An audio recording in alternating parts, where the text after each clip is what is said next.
இயேசு கிறிஸ்துவுக்குள் எனக்கு அன்பானவர்களே, இயேசு கிறிஸ்துவின் இனிதான நாமத்தினால உங்களுக்கு என் அன்பின் வாழ்த்துதலை சொல்லிக் கொள்கிறேன். இந்த மாதத்திலும் கர்த்தர் நமக்கு கொடுத்த வாக்குத்தத்தத்தின்படியே புதிதும் கூர்மையுமான எந்திரமாக மாற்றி நம்மை ஆசீர்வதிக்க விரும்புகிறார். பரிசுத்த பவுல் 2 கொரிந்தியர் 10:4 எங்களுடைய போராயுதங்கள் மாம்சத்துக்கு ஏற்றவைகளாயிராமல் அரண்களை நிர்மூலமாக்குறதற்கு தேவ பலமுள்ளதாய் இருக்கிறது என்று சொல்கிறார். உங்கள் போராயுதங்கள் மாம்சத்துக்கு ஏற்றவைகளாய் இராமல் இருப்பது நல்லது. நமக்குள் இருக்கும் அந்த தேவ பலன் அரண்களை நிர்மூலமாக்கும். ஆதியாகமம் 11:4 சொல்லப்பட்டது போல் ஜனங்கள் அவர்களுக்கு பெயர் உண்டாக பண்ணும் பொருட்டு தாங்கள் செய்ய நினைக்கும் காரியம் ஒன்று தடைபடாது என்று சொல்லி தங்களுடைய மாம்ச பலத்தை நம்பி கோபுரத்தை கட்ட பிரயாசப்பட்டனர். தேவன் அதை தாறுமாறாக்கி போட்டார். எனவே நம்முடைய பலன் மாம்சத்தை சார்ந்திருந்தால் அது முடிவு பரிதாபமாக மாறும். தேவ பலன் உங்களுக்குள் இருக்கும் போது தேவன் உங்களுக்கு ஆயத்தம் பண்ணி வைத்திருக்கும் நன்மையை உங்கள் கண்கள் காணும்படி உங்களுக்கு அற்புதங்களை செய்வார். 2 நாளாகமம் 20:12 பார்க்கும்போது எங்களுக்கு விரோதமாய் வந்த இந்த ஏராளமான கூட்டத்துக்கு முன்பாக நிற்க எங்களுக்கு பலன் இல்லை, எங்கள் கண்கள் உண்மையே நோக்கி கொண்டிருக்கிறது என்று யோசபாத் தன்னை அர்ப்பணித்து நின்ற போது தேவன் மிகப்பெரிய வெற்றியை தந்து தேவனுடைய நாமத்தை மகிமைப்படுத்தினார்.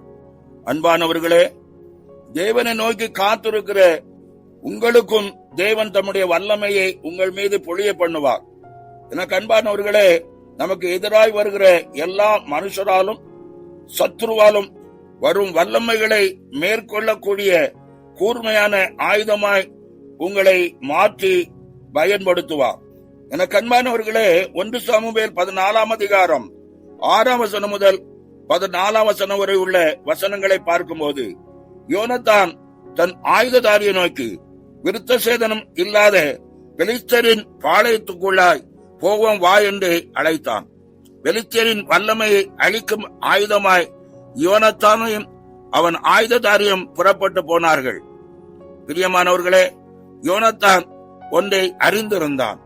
கர்த்தர் நமக்காக ஒரு நன்மையான காரியத்தை செய்வார் என்பதை.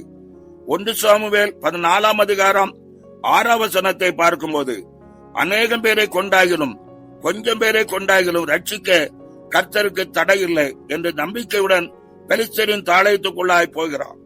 பெலிஸ்தியர்கள் யோனத்தானுக்கு முன்பாக மடிந்து விழுந்தார்கள். அவன் ஆயுததாரியும் அவன் பின்னாலே வெட்டி கொண்டே போனான். ஏறக்குறைய அநேக பேரை வெட்டி வீழ்த்தினார்கள். பூமி அதிர்ந்தது. இது தேவனால் உண்டான வல்லமையின் பயங்கரம் என்று ஜனங்கள் சொல்லிக் கொண்டார்கள். பிரியமானவர்களே, நீங்கள் கூர்மையான ஆயுதமாய் எழும்பும் போது உங்களுக்காய் தேவன் உண்டாக்கும் பயங்கரத்தை கண்டு சத்துரு பயப்படுவான். நீங்கள் ஜெயம் எடுப்பீர்கள். தேவனுக்காய் கூர்மையான ஆயுதமாய் எழும்பி ஜெயம் எடுக்கும் போது தேவன் நம்முடைய ஜெயக்கொடியான கர்த்தர் என்பதை விளங்க பண்ணுவார்.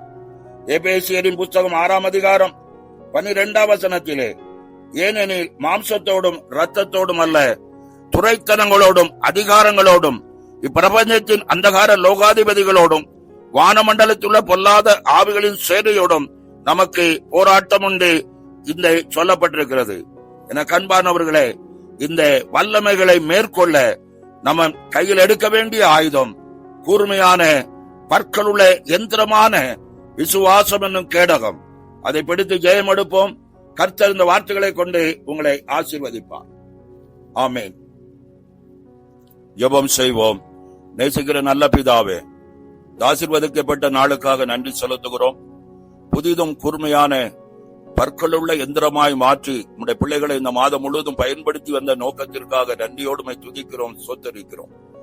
கர்த்தருடைய கரம் ஒவ்வொரு பிள்ளைகளோடு இருந்து இந்த வார்த்தைகளை கேட்டு உம்முடைய சமூகத்தை நோக்கி பார்த்து ஜெயம் பெற்றது போல தொடர்ந்து உம்முடைய கரம் பிள்ளைகளோடு இருந்து சகல நன்மையின் ஆசீர்வாதங்களையும் கொடுக்க நாங்கள் ஜெபிக்கிறோம். ஆண்டவரே, என்னென்ன தேவையோடு என்னென்ன பிரச்சனையோடு போராட்டத்தோடு வாழ்ந்து கொண்டிருக்கிறார்களோ அவருடைய வாழ்க்கையில் ஒரு விடுதலையின் தேவனாய் கடந்து வந்து உம்முடைய நாமத்தை மகிமைப்படுத்துவீராக. உம்மை நோக்கி கூப்பிடுகிற யாவருக்கும் நீர் பதில் கொடுக்கிற கர்த்தர் என்பதை ஒவ்வொரு பிள்ளைகளும் உணர்ந்து கொள்ளட்டும் ஆண்டவரே. நீர் ஒரு கூட்ட மக்களுக்கு அல்ல, இந்த உலகத்தின் மீட்பரு இரட்சகருமாய் வந்தவர் என்பதை ஒவ்வொருவரும் கண்டுகொள்ளணும். இந்த தபசு நாட்கள் அவர்களுக்கு பிரயோஜனம் உள்ளதாய் மாறணும். விசேஷமாக இந்த நாட்களிலே பரீட்சை எழுதி கொண்டிருக்கிற பிள்ளைகளுக்காக ஜெபிக்கிறோம். பிள்ளைகளை கர்த்தர் ஆசீர்வதிப்பீராக, ஞானமாய் விளங்க பண்ணுவீராக. எல்லா பாடங்களிலும் எல்லா நிலையில் உள்ள பிள்ளைகளுக்கும் வெற்றி சிறக்க பண்ணுவீராக. நீர் அப்படி செய்கிற கிருபைக்காய் ஸ்தோத்திரம். உடைய மேலான நாமம் மகிமைப்படட்டும். இயேசுவின் நாமத்தில் ஜெபிக்கிறோம் நல்ல பிதாவே. ஆமேன், ஆமேன்.